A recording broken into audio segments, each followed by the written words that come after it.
Welcome to this episode of the Strong Kind Podcast. This episode is with Jake Tuura. We talked tendons with Jake Tuura. Jake's this really interesting guy. He's suffered from jumper's knee in the past, and it led him down the self-rehabilitation pathway. Jake was a really interesting conversation. We talked a lot about tendons. We talked about his going down the rabbit hole and his general curiosity, which I think is really interesting and awesome. I really enjoyed this conversation. I hope you do too. Thanks for being here, and let me know how this episode hit you. Peace. All right, Mr. Tura. I'm just curious, what has invoked, I'm gonna use the word almost psychotic interest in tendons. I'm not I love your content. I like hypertrophy clusters, but you've shifted over the Yeah. past few years. What's like stemmed that? Yeah, so I think it was my jumper's knee that I had in 2010. I had jumper's knee and I went through the medical route and it maybe took like 3, 4 years. It never got better. Like a simple case of jumper's knee, just some kid who's like a poor athlete going in to Uh-huh. get treated for jumper's knee, and they're like, you need to rest a few months. Then you need to do physical therapy. And like it was just back and forth with like resting physical therapy, getting an MRI, getting surgery. So I kind of just gave up on it for many years and just got big and strong. And then yeah, I got back into jumping and kind of found some science behind tendons. Mm-hmm. And then for me at the time, it kind of hit me 2 years into my job. I had a Division I job at Youngstown State as a strength coach. And I wasn't happy with the money I was making, and I wasn't happy with the challenges. The challenges weren't about physiology or learning better methods for strength or power. It was more like, how do I connect with this person? And I don't really care for that. Yeah. It's not something I really care for. So, uh, tendons, just somehow, my friend Kyle Dar sent me a Keith Barr video, and then I watched Mm-hmm. that. That's turned into Jill Cook, Peter Malieris, Ebony Rio, all of these tendon researchers. And then I realized there's a bunch of studies on tendons too, because I didn't know any of that existed. So yeah, it was around COVID. I started posting about that. I did a presentation for Strength Coach Network on isometrics for tendons. It was really just my own curiosity. And Yeah. then it was validated because everything I was posting, not everything, but a lot of people were getting back to me that it was interesting. It was an Yeah. interesting thing they had never seen before, that there's actually something behind tendons. So yeah, now it's like the hypertrophy bores me. Strength is boring. Power is boring. Vertical jump, all this stuff is super boring. And I think because we kind of have the methods, we kind of have things figured out there. Like, you know how to get stronger and you know how to get bigger, you know how to jump higher. But what about the cases of patellar tendon pain that have been there for 3 years? And Yeah. what do we say about that, you know? Yeah. And then I kind of take that and I just look at the science, the structure and the function, how tendons are working. Um, yeah, dude. So that's it. I just have this curiosity for tendons. I used to have that curiosity for other things in the performance realm. It's just that those things kind of died out because they're to me, they're much less interesting and Yeah. maybe much more like straightforward right now than tendons are. Yeah. Well, it's also interesting. Like, I feel like so much of the strength, just the realm of strength and conditioning anymore is just arguing about kind of the same bullshit. Like and like to some degree, it's like who cares? Like as long as as people are like, well, there's two things there. It's funny because um Will Rattel basically said the same thing about like not being really satisfied with the money he was making, and like I just got to start posting online and like being more curiosity around like what I could do from a program, selling programs or just putting out my viewpoints online. But it's just like I don't care about arguing about which sets and rep scheme is generally the best. Like when most people are just not consistent enough in the gym anyway to make freaking progress, right? Or they do like they do so they go way too hard for a 4 week period of time, right? Which like what's been interesting to me and just consuming your content too, because I'm a physical therapist by background, right? And you hit the nail on the head is we screw people over and we make them feel more broken by not like having pragmatic approaches to like stuff like tendinopathy, because it's gonna take time, but how long it takes is often, and like it doesn't have to take as long as we like make it take by like being like, okay, rest. It's super confusing. It sucks also because people are generally pain averse, and like some amount of pain in this rehab process is often beneficial, right? Like and that can make you feel like you're doing shit wrong if you're in pain or XYZ, right? Yeah, yeah, exactly. Yeah, I think it's probably, I don't know. I can't speak for everything, but I think it's probably better now than when I went through it. Probably 10 years before I went through it was even better. But yeah, the first thing I got was like my doctor poked at my knee and was like patellar tendon. Yeah, it's right there. It's patellar tendon. Which I guess the palpation thing doesn't really help, but it was localized to that one spot. But yeah, he said you need to rest for 3 months so the collagen can lay down. And it's like that. Why would you say that? Like it's a loading issue. I want to go back to playing basketball. You think 3 months is gonna, that just set me back. I didn't even Yeah. give it 3 months. I gave it 2 months. I gave it 2.5 months. But yeah, it just set me back. And I don't have this, what's it called, the altruistic thing where I'm saying I'm posting things for the so the kid I was doesn't have to go through the same thing. And I'm not like that at all. It's just it's interesting to me. So I post about things like that. And if it does help someone, okay, cool. But yeah, uh it sucks that I went through that, but it's at the same time, it's like, dude, that's why it's a big reason why I've sat down and tried to focus so much on tendons. Yeah. Yeah. No, I also appreciate, yeah, like you're straight up like I'm not like I'm just this is interesting to me, which I think most more people should just have that take when they're posting content because they would do a lot better. Myself included, Yeah. probably. All right, so let's get into some of the things that you have like learned that like blew your mind. And I know that's kind of an open question, but like what are the things that like come to your brain? Oh, okay. Yeah, give me some things. I wanted to say earlier when you said the perfect, people are worried about the perfect set rep scheme, and I've even went the opposite routes with the clusters when it's like I know it's suboptimal.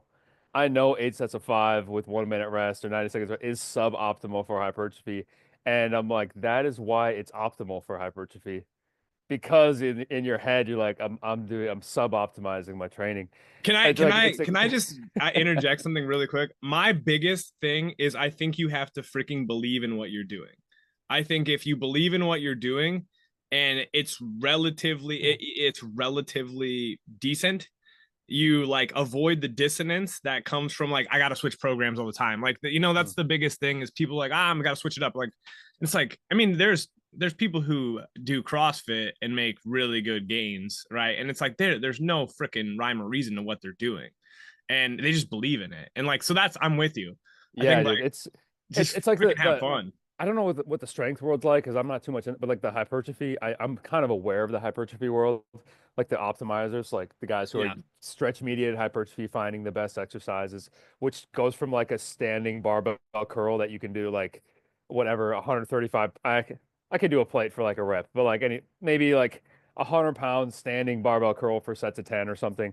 And now they're like, that's a bad exercise, and we should lay flat on a bench and do 5 pound curls. It's like, what are we doing? So I almost look at the I haven't seen the Rocky movies, but that one with the what was that one guy, Drago or something? the one where Drago? he's training in Russia. That's Yeah, Rocky and he's Four. doing all the Yeah, scientific things, and then you yeah, got Rocky like training in the woods, and I'm like, I think at when this gets far enough, the hypertrophy optimizers, it gets bad enough where they're like nitpicking everything about every angle and every cable setting.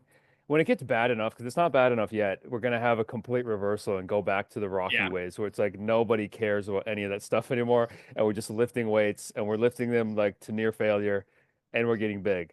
yeah, But yeah, it's the believing thing though. The believing thing is like you can believe the people. There's a lot of people that probably believe in the hypertrophy optimizing, but I'm like, come to my side and believe in the sub optimizing. This is a Yeah. much more enjoyable because you're almost just putting the blinders on to all of this content out there, and you're being like, this is all fake, and it's not going to lead to more hypertrophy. I don't care what your study on 20 untrained men showed a 2% more increase in muscle cross section area. I don't care. This is the better way to do it. Yeah. But anyways, you were saying, unless you had further. The question was like the stuff that's you've gone down the rabbit hole and it's been like blowing your mind. I'm looking at like your content actively right now and like Okay. the I think you had like horse tendon. I just always when you post on horse tendon, like because it's the same stuff. Like I get that it's like viscoelastic tendons and stuff, but like is there anything like in animal structures that have been like holy shit? I think also you posted on like the neck of a giraffe. Was that you or was that somebody else? That like the Yeah, neck of a yeah, but it was a giraffe is lig like it was a ligament, but oh it that's was right more yeah speaking. It's because they're pretty much the same structure, collagen, elastin. It's just not as probably linearly oriented as a tendon, but gotcha just to show how strong and passive it was, because the giraffe has to yeah use its muscle to bring its neck down, and then to it just snaps back up because of the ligament, and kind of the same with the tendon, like. You pull on it and it doesn't really want to be pulled. It wants to go back to its resting position, so it's going to snap back. Um, but anyways, so what's been there's been way too many things over the years. Like, I guess the one that comes to mind right now is the circadian rhythm. Um, the so like you have all of these collagen fibrils. You have millions of trillions. I don't know.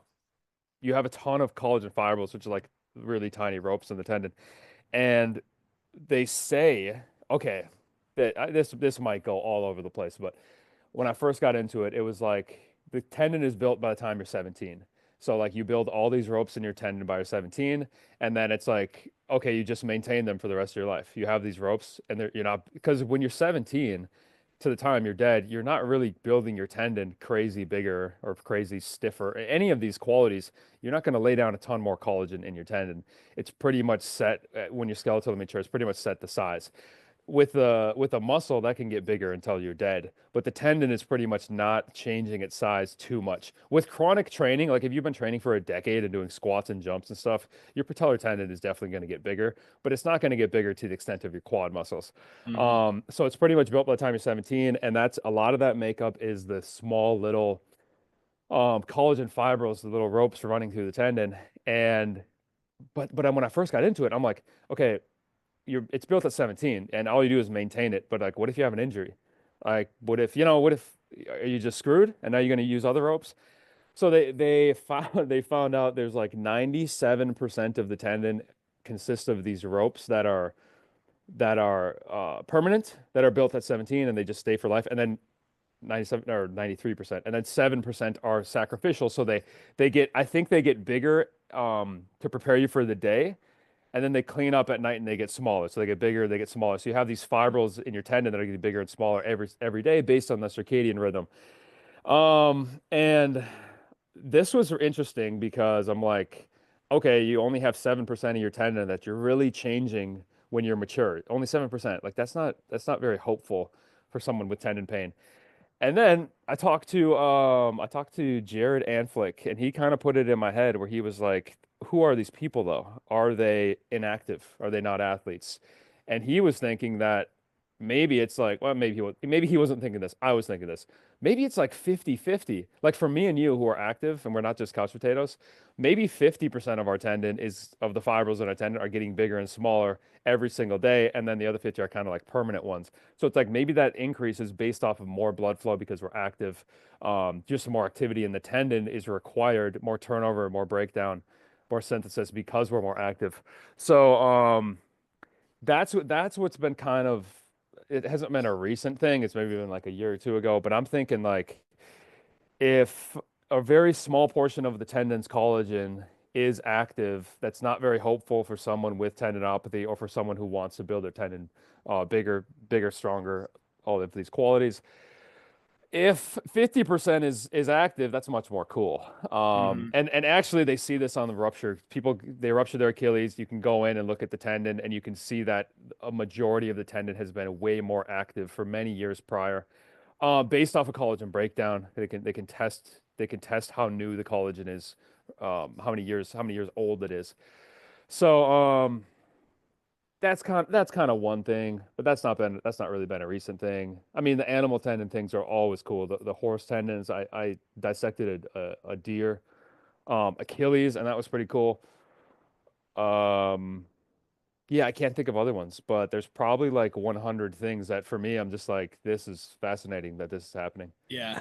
Well, that's what happens when you like we like I dissected, a human cadaver in school, but like it's like honestly, man, these are not specimens of the human race that we're dissecting, right? Which is it. That's one of the things that I actually have a buddy who he's had the dude's battled like his own chronic pain. He was a super good athlete, and then what happens is like super good athlete goes to college, stops being an athlete type of thing, and he just had like getting back into stuff, chronic moans and groans that suck. Like, and then his Achilles are like flared up, and like honestly, I can understand it when you're a 28-year-old guy. I'm 36. Like, I started playing basketball again, and I'm like, shit, am I gonna like tear my? And I like generally know like I gotta like get in condition, and I stayed lifting, but it's like my dad tore his Achilles, and my dad was not in great shape when he did at like 36 or 37. So I'm like, oh shit, like how do I stop this from happening? And a lot of it's just do your best to train and like follow some of your content and it's like so I want to ask you about that a little bit, but it's hard like for medical people too, man, and maybe even strength coaches, I'm sure too, like because we know enough to go down these rabbit holes and like f ourselves up. You know what I mean? Like we know SIBO the shit out of ourselves with what we're doing, and that can almost make us like not do the stuff we should just do, which is like honestly play basketball. Playing basketball has been like the best thing for me from a health standpoint. This like what I've done the past couple of years, right? Um, but I want to ask you about like yeah, like let's talk about let's go there. You got like the 30-year-old dude coming back to playing sports or he's playing softball. Like what are the conditions that like that guy needs to manage so he doesn't tear his Achilles? Does that make sense? Yeah. Okay. Yeah, and I think for you, so like I look back at my history, I think there's a huge genetic thing. I don't know if I could find any research on it. I think there's a genetic. I don't know people in my past that have ruptured their Achilles in my family, immediate family. I don't know anybody. But you have one. I mean, you have one clear one, so it's like you could genetically be set up for something like this. Um, Maybe it's the way your tendon is structured, the bones are structured. I don't know what it is, but what can someone do if they're trying to get back to playing basketball? I think if you're like this age, 30, 40 years old, yeah, basketball is such a chaotic thing. Like I just saw one the other day. It was like the only one I've ever seen in my life. And the story, I mean, the story's always the same. It's You saw one in person yeah, like playing basketball? it was at LA Fitness, yeah. Oh damn.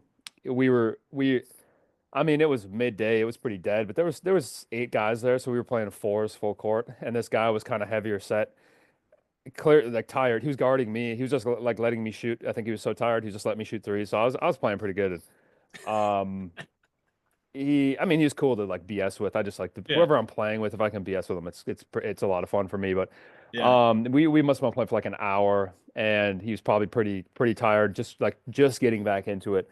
And then I had a lazy offensive possession, and one of my teammates tried to drive in. He dribbled way too high, and my guy jumped up for the ball, and he got the ball, and then he tried to accelerate out to sprint, and you just heard this gunshot Mm, when he had that false step in that back leg, and the thing popped. And I looked at my buddy, and I'm like, dude, I think that was an Achilles rupture. It's like nasty to hear. And the dude limped yeah. off, and he sat on the side. And I went over to him, and I was just done for the day. I'm like, this is the sign I don't need to play Yeah. anymore. Yeah. But the story, so like the story's always the same.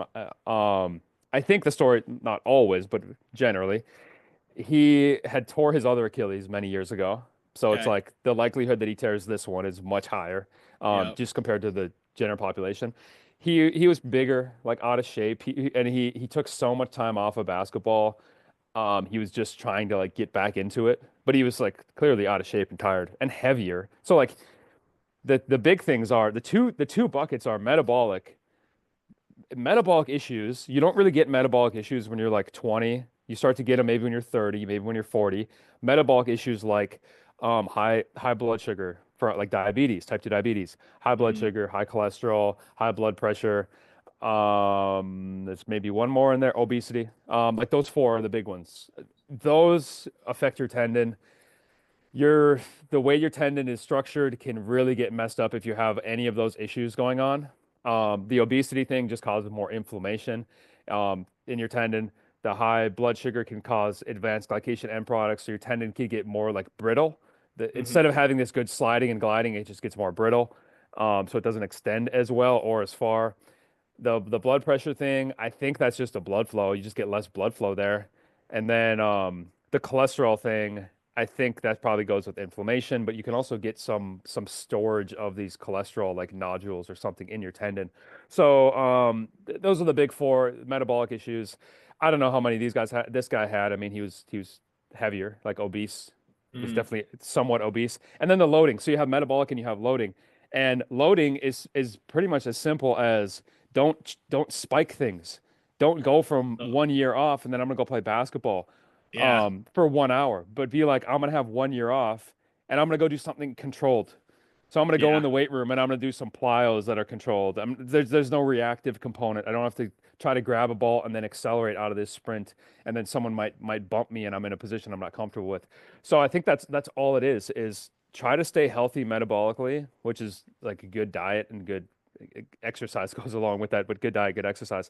And then the loading, just progress things in a graded manner. Just if you want to play basketball for 2 hours and that's the end goal, don't do that on day one. It If will. you're worried about an Achilles, if you have fear about an Achilles, but start day one with like some. I mean, you don't even need lifting. Lifting is good, but like yeah, you don't need that. It's like you just start with the end in mind and then be like, what are the actions of basketball? Let me go and shoot around for a bit today for 30 minutes and then let me play a game of 21 or like Yeah. and just do this in a very slow manner. So I think that's what I can say, but I know that these people that are going to go and rupture their Achilles, they're not going to hear this. They're not going to know Yeah. about this advice. They're going to know in hindsight when they actually Yeah, rupture the it because people who care are people like me and you who are like, what do I do to not have what that guy? And I mean, hmm oh, man, it was one of my early when I was in clinic when I was working in clinic. Like, kid came in, he was 26 or 27, playing like indoor futsal soccer, and it was classic. Yeah, I played in high school. I played a little bit in college. Took 5 years off. Second week back, I played for first week back. It was like literally, it was like first week back, I played for like 30 minutes. Second week back, I played for 2 hours. And at the end of it, I literally took a step up backpedaling and boom. And I thought I got kicked in the back of the leg. I'm like, oh, and yeah, you're 100%.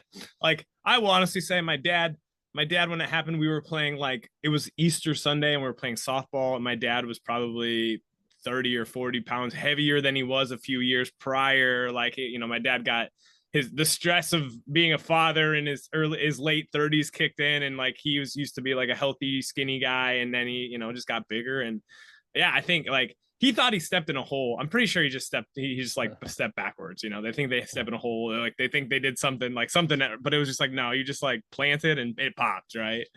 um all right, so who was it last year at the Super Bowl, or when was it? Was it last year in the playoffs that the one guy on the sidelines was just bouncing around? Do you remember that one? Yeah, yeah. Green. It was Super Bowl. Greenlaw.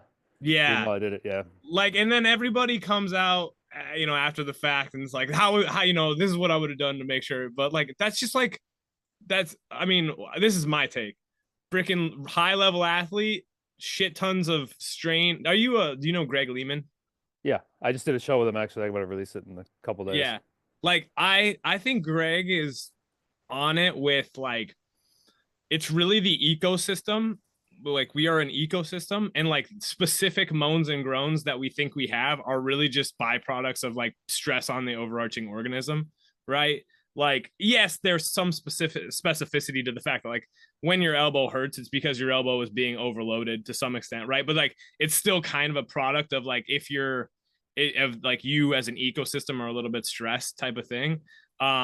And that's what the way I look at that Greenlaw one. It's like the dude just playing in the Super Bowl, bouncing around. I also think we get fooled. I think like there's a neuro component of a lot of stuff where like there's a slight miscalculation, right? And there's evidence that supports this type of stuff, right? But like the dude was probably just hopping around and it was about to like take that false step and then like misplanted and boom, pop or whatever, right? And there's a really acute spike in what the hell's going on and a lack of like neuromuscular coordination to like manage that, right?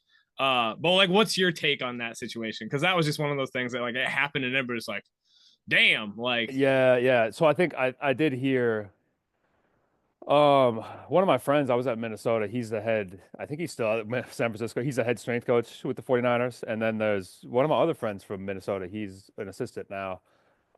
He was at Elon, I think Elon University before that. So and then me reading, there's a few articles written on it, which were pretty valuable to kind of, I don't know, paint whatever picture you want, because it's like we're just like this post hoc analysis of why yeah, this Achilles yeah, went, and then it's like, well, if we have this reasoning for why his Achilles went, why didn't everyone else's Achilles go?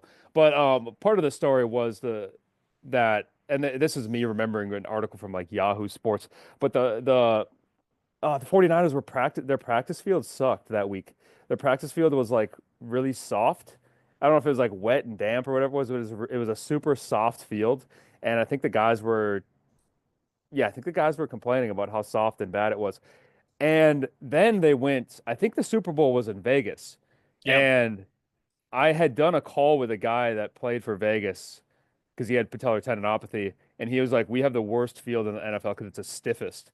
That he said mm-hmm. his knee would blow up on that field. So just take this idea of don't change loads for a tendon, don't spike anything too fast, and this is a huge change in load. If you go 7 days practicing on a soft field, and now you're going to go practice on a super stiff field, Yeah, that's a huge change in load. And then the Greenlaw dude, I think um I think he had a calf issue on the other side. I think he okay, or maybe no, maybe it was Achilles tendinopathy on the other side. So if you have Achilles tendinopathy on one side, that means that tendon is pathological. And if one tendon is pathological, the other side tendon is probably also pathological. But it just might be silent. So like he probably had yeah, a silent like tendinopathy or tendinosis in that tendon that he didn't know about. It was compromised. And a tendon that's compromised, depending on how compromised it is, that motion he did where it was like he was hopping up and then he pushed off that one leg, which is kind of a dumb thing to do, but you do it when you're hyped up. yeah, Like it's not a very like biomechanically advantaged thing to try to hop forward, to yeah, hop up and then like off a pretty much straight leg with the knee extending to get forward. yeah, But it's something you do when you're hype. When you're yeah, when you're hype, you yeah, do that, but you don't do that if you're like really trying to get forward. So, yeah, I think the tendon was compromised because a healthy tendon won't rupture. Big change in load like that, doing some movement like that. Like you'll see guys in NFL that will celebrate a sack, and there's videos of this, and they'll rupture their ACL doing yeah. a celebration because it's like it's not a biomechanically advantaged thing, but it's something you want to be up tall when you're celebrating. You're So excited, yeah. yeah. And I think that's pretty much it that I have there. I think that's all that's going on No, was I, like, I yeah, I think that's like, yeah, we can post talking now, but it's funny you say that. I mean, in like it's kind of hearsay, but like that's something that people don't think about, and that's where I go. That's why I freaking love Greg Lehman's take. It's because like if your left Achilles is painful or pathological to some extent, probably is indicating the health of the other one. Like, and there's probably no way to know that entirely for sure, but like it probably is a good indicator that their overarching stress on both of your legs, especially like a field sport athlete, right, has probably been high, which is super interesting too. The human mhm. body's pretty freaking wild. Like bodies in general are pretty wild. Like just all this. Like I think that's what your content does to me whenever I watch it. There's also a lot of SpongeBob with water being soaked out of him, which I enjoy. But it just makes me like, damn, this is like really both. It's super complex, and this is my question for you. Like, what can the average consumer of your content control? Does that make sense? Because some of it, like, I go down the fucking weeds Yeah, with yeah, this stuff, Jake, and that's good. I think it's cool. yeah. But like, you know what I mean? Like, some people like they're not going to know what to do with it, and that's I okay. know, You I buy know, buy no, buy your exactly. program, right? Or buy Well, I don't really you have. don't I have a mean, I have program. one. You got I have one clusters. for. Well, I have one for jumpers knee, but I'm like, I'm working 5 years now on putting all this together in a tendon, like a tendon book or course. It's not going to be a course. It's just going to be a book with a video series. I just want it to be short, easy thing to consume Yeah. that just makes sense for everyone. And because I'm trying to do that, it's not easy. Like every month or so, I just have one of my ideas that I've held for 4 years just blow it away.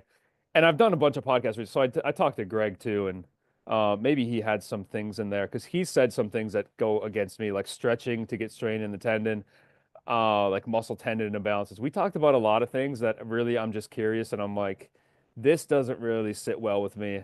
And Greg's a great guy because he's always about like the simplest approach. Yeah. So great to talk to in that sense. But what can people do? I think I already said it because everyone just wants to keep their tendons healthy. Um, I guess have good performance with their tendons. And the big two are the metabolic and the loading. Like don't get the metabolic issues. Don't just stay generally healthy and your tendon is going to be healthy.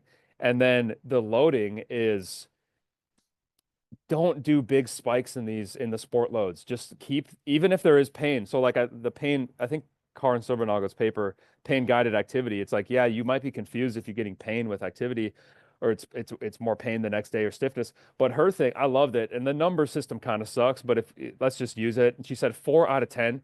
If you do the activity and you only get to like a 4 out of 10 pain during, after, the day after, and same with stiffness, then you're okay to keep doing that activity. Yeah. It's if you did that activity and your pain spiked to an 8 out of 10, and which probably means you got to rest for a few days, that's too much for you. You need to Yep. scale back. But anyways, if you can keep doing the activity, keep doing the activity every. And I think it's maybe it depends on the activity, but it's like a weekly thing. Like if you play basketball once weekly, I think you're good with Yeah. basketball, or twice weekly. I think you're good with basketball to just maintain this load on the tendon, because the tendon doesn't need the load every single day. Like a thing like basketball on the Achilles and the patellar, it's pretty high stress on those tissues that you could do it, and it could take like 3, 4 days to come back to baseline. Because when you stress it, it can really you could put a scanner, UTC scanner on it, and you'll see that it starts to get more fluid the day after, 2 days after, because it's kind of going through this healing process to try to Hmm. fix the damage. And it could take 3, 4 days, and then you could go play basketball again. So it's like if you really wanted to, that's probably a thing you could do is play every 3, 4 days of the sport if you want to just keep your tendons good for that. Or a week is easy enough. I just say once a week is probably good. And then fill in with that is um, the health of your tendon really depends on the muscles. And if your muscles are, I don't know, they get one side gets smaller, one side gets weaker. You kind of have deficits in movement. Everyone has deficits in movement, and you're not really going to be aware of them unless you get in the weight room and you lift like unilaterally, like do a split squat on the left leg, on the right leg, do a leg extension on one leg, on the other leg, do a calf raise on one leg versus the other leg. If you have like really clear deficits on one side, I think that side is probably going to be somewhat compromised, at least in the tendon, because the tendon just the middle guy. If the muscle sucks and the bone gets in a weird position, if the bone Yeah. gets in a weird position and the muscle sucks, you're just going to be yanking on the tendon more, And which yeah. which could lead to more pull on the tendon, which could lead to tendinopathy because you're kind of damaging a lot of the tendon, or it could lead to a tendon rupture if it's really compromised when you're doing that. So those are the big things. So what can people take away? Stay metabolically healthy, stay in good health. Which I always say aging is such a bad thing for tendon. When you get to like 40, 50, 60, you start to see really bad things. And I think the reason you see really bad things is the metabolic issues. Like all these metabolic things just go out of whack when you start to get that age. And then loading, just keep consistent loading and then hit the weight room so your muscles can stay strong. Yeah. I well, and then so you the other day, I like one of the things that it's not confusing to me. It makes sense. But like I just think about like, okay, plyometrics have deservedly so come back into like the mainstream training zeitgeist in the past couple of years, which is good because like the fact that like people stopped like jumping rope and doing like maybe jumping rope's not a great plyometric, but it's still jumping. I like jumping rope. But like yeah, like the only things that people were doing were like box jumps for height type of stuff was like kind of dumb. Like the fact that we're getting people doing more like springy activities is cool, but I think you just posted on it. Yeah, like building tendon stiffness requires like basically continuous strain on the tendon, whereas like what plyometrics are more doing is like neuromuscular coordination, which is like joint stiffness because of neuromuscular action, right? uh but I do think there's also just like, yeah, ground contact. Like you need, for me, I can notice when I play basketball, like you said, like once versus twice. If I play the second time, I'm way more sore on that after that second time, like than I was on that first, and it's because like it's accumulated dose. But like training like plyometric like activities in conjunction with my lifting has been beneficial because I can just tell I'm a little like springier, right? Like I'm a little like so. This is what I'm probably trying to say is like everybody in like the training realm is the one of the most pronounced marketing strategies is like you need this is the magic ingredient, and it's like no, you kind of need like everything from, you need your heavy lifting, you need some sprinting and running, which is also an awesome activity that a lot of people don't do after they get to a certain age. You need to jump, and then you need to do isometrics, and you need to like be cardiovascular healthy. Like like a good program is pretty much all of those things in like the appropriate doses based on your goals, right? And I don't know. I think that's what you're also kind of agreeing with as well, right? Yeah, it is. It is. I just like to nitpick and be like, it's it. So like yeah, I told someone else this. I don't know what. Like I just use it. I use Instagram as a diary for myself. Yeah. Like whatever I'm curious on or whatever I'm learning about. So like if it's tendon stiffness, I'm gonna post about tendon stiffness and be like, what is making a tendon? So like stiffness is in the tendon of the patella or the Achilles is just if you have a stiffer tendon, when you pull on it with the muscle, it's not gonna extend as far and it's gonna give you a quicker energy return. So like we're usually after a more stiff tendon. Usually we're after a more stiff tendon. The case where maybe are not is like a marathon runner. They still want tendon stiffness, but it's like if their tendon was, let's just say, quote unquote, too stiff, like I think it would just mess up their Achilles tendon was too stiff. I think it would just mess up their stride. Like their stride is such a it's a slower thing than like a sprint. So like you want some maybe compliance of the tendon. If that thing was too stiff, your heel might be popping off faster than you want or something like that. But it's gonna figure itself out if you do your sports enough. So anyways, I think the tendon stiffness argument, I just say that because all the research, there's no research where you're finding a big effect on plyometrics. Although I did just talk to Matt Watson, and it does have me thinking that what if you took plyometrics? Because we think of plyometrics, and when we say plyometrics, like you're jumping as high as you can, and that's it. You're doing bounding as high as you can. You're doing vertical jumping as high as you can, whatever it is. But what if you did? So like he has his tier system, the medium tier. We kind of got to the medium tier. You can get a decent volume with it. That's why it's good, but it's also pretty high intense. But if you did like a medium tier, and there's like quite a bit of fatigue, um, does that pull on does the tendon get longer as you continue that set, and then you're actually now pulling on those tendon cells? I don't know, Yeah. but the thing is the real quick plyometric that's max effort. The idea is you're not actually pulling on the tendon cells, so the tendon cells are not going to be producing the collagen and then cross-linking the collagen, which is making the tendon stiffer. But I don't even know, man, because any activity you do is increasing collagen synthesis. Like if Yeah. you just stand up and go for a walk, you're increasing collagen synthesis in your Achilles. So you're synthesizing it, but is it that it's not getting laid down and it's not getting incorporated into the tendon to make it stiffer?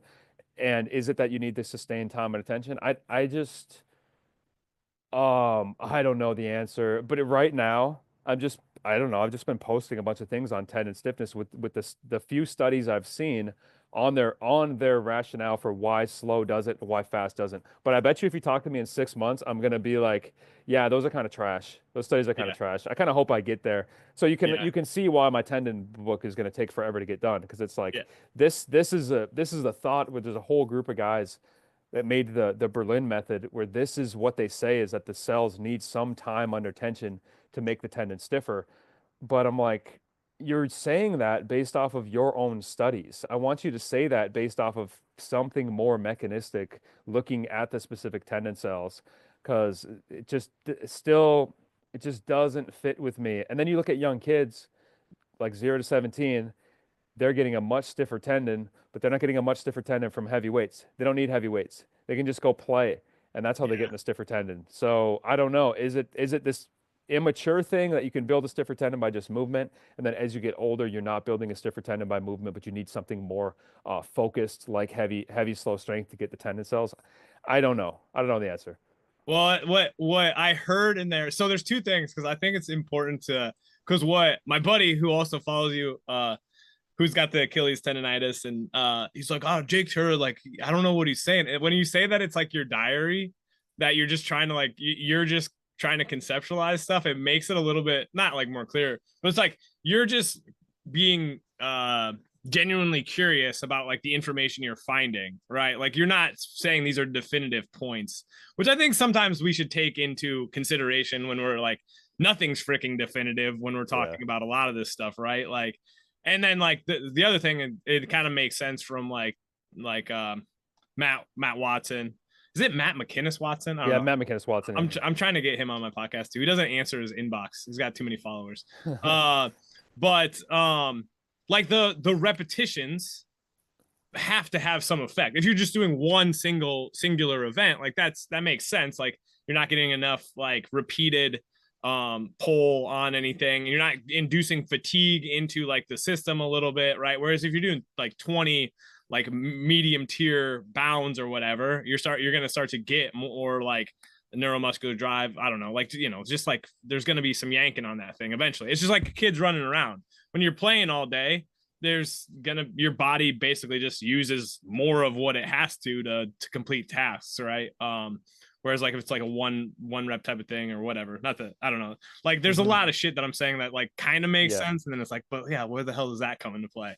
That's the other thing. It's like we were trying to blend together like multiple concepts, like like hey, when like muscular tissue contracting versus like pulling on a tendon, like you said, like a very fast contraction of a muscle, like that still can have a different effect on like you and me can have like the same force, like speed of contraction, but we'll have different tendon pull because of like differences in the compliance of our tendon. Does that make sense? Hmm.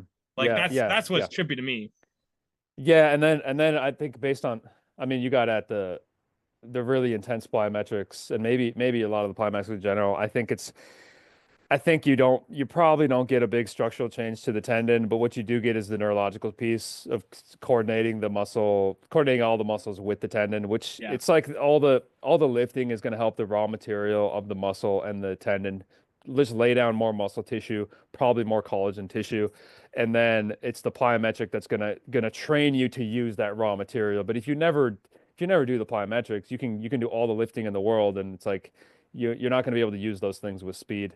But the thing too with the tendon, man, with the muscle contraction in the tendon is like I talked to Colin Griffin. He's talking about muscle gearing, like the muscle belly, like I guess the muscle belly working in a way where I don't know if it twists or if it bulges outwards, and that causing more strain on the tendon too. So like that's really beating up the tendon, and I think that happens in the really high effort things. There's just a lot going on with the muscle tendon interaction. And yeah, the individual differences. Like there was a study on the Spanish squat, and they did e-stim, and it's like some people their patellar tendon strained, I think like 5%, and then one person is strained like 18%. So it's like I don't know who were these people? What were the lengths of their femurs? Did they have a lot more Yeah. quad muscles? I kind of want to know what type of what were they was there wasn't an age difference. They were all the same age, but like why would some person's tendon under the same thing strain 5% and then the other person strain 18%? Yeah. Like I don't know. And then would this fit into a bucket of like an elastic athlete versus like a strength power athlete? Like did the elastic one, did they extend much more and then the strength power, or is it inverse? And the strength power guy extended more because he gets into deeper joint angles, and a deeper joint angle maybe is more strain on the tendon, more compliance on the tendon, versus the really elastic athlete. Maybe they don't need those deep joint angles. They can use high joint angles, so their tendon is stiffer and it didn't strain as much in the Spanish squat.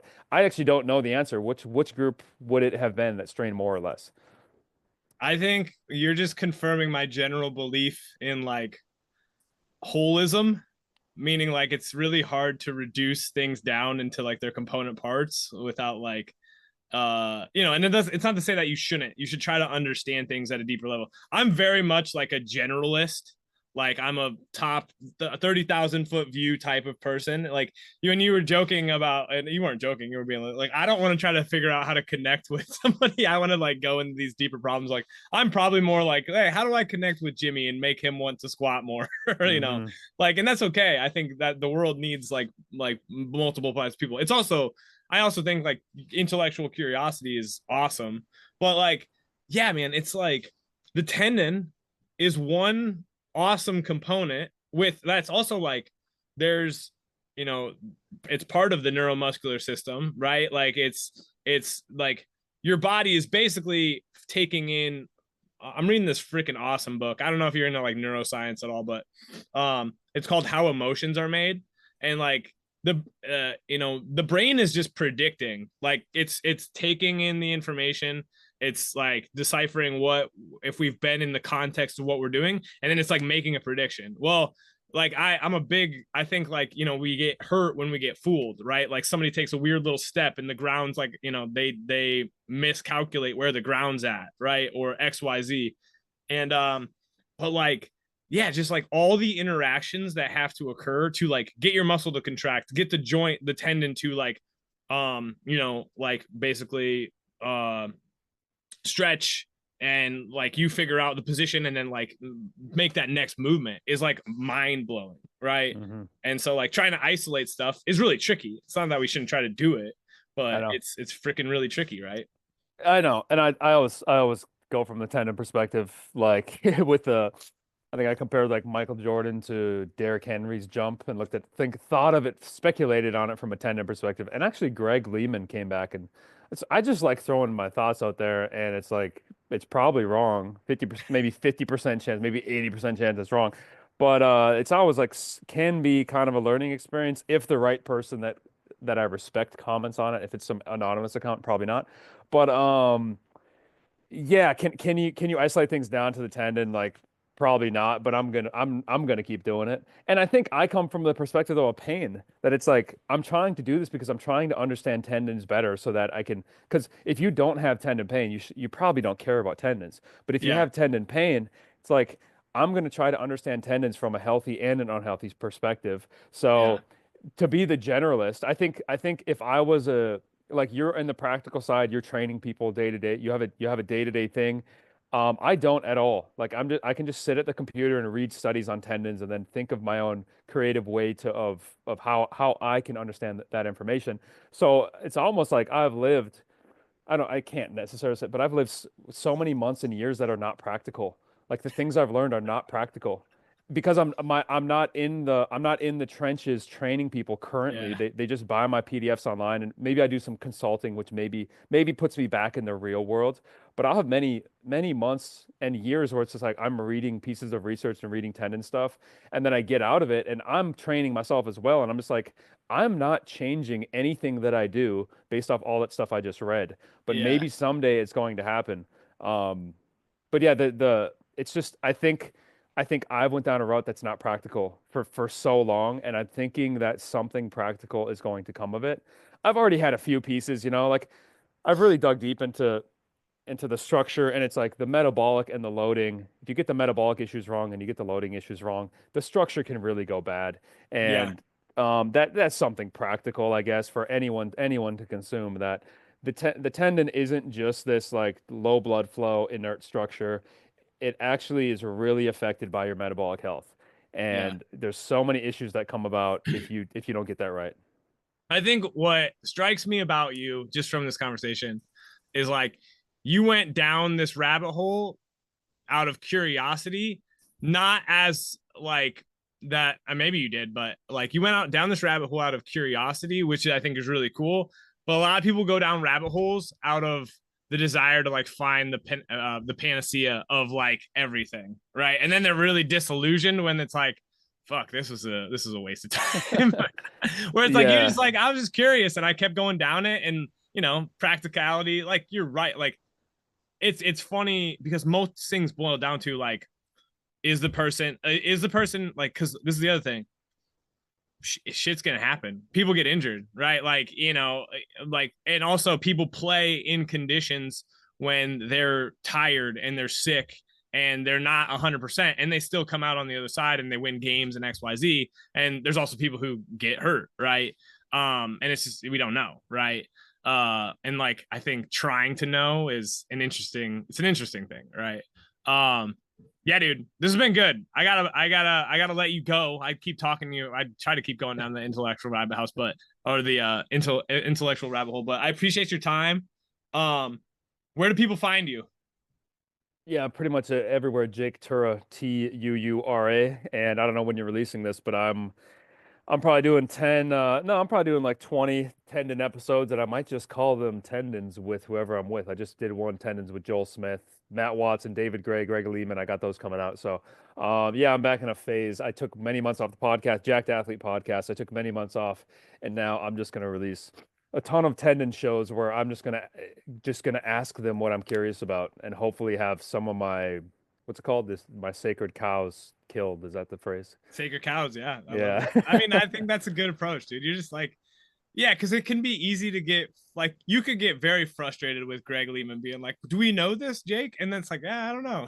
Like, that's a No, better dude, way to approach it. it was a lot of fun talking to him Yeah, because dude, I that guy's so freaking smart. I had him mhm. on, and he just like, he just schooled me. And like, I've been a physio for 7 years. I was a coach before that, and he's like, we've known about some of this stuff since the 70s. And I'm like, really? Holy shit. Like, and I knew that we've known about stuff for a while, but like, you know, it's it's kind of made me a little like jaded because he's basically like, the fitness space hasn't changed, or the health space hasn't really changed. People just look for quick fixes, and then when they get tired of it, is like, and or there are people like me and you, who do want like longer term approaches to rehab and performance and XYZ. But he's like, there's just always going to be people like him who are combating like the bullshit narratives, right? Mhm. And that's kind of the way the world works. So, Yeah. but I look for, I'm gonna, I'll probably drop this in the next like day or two.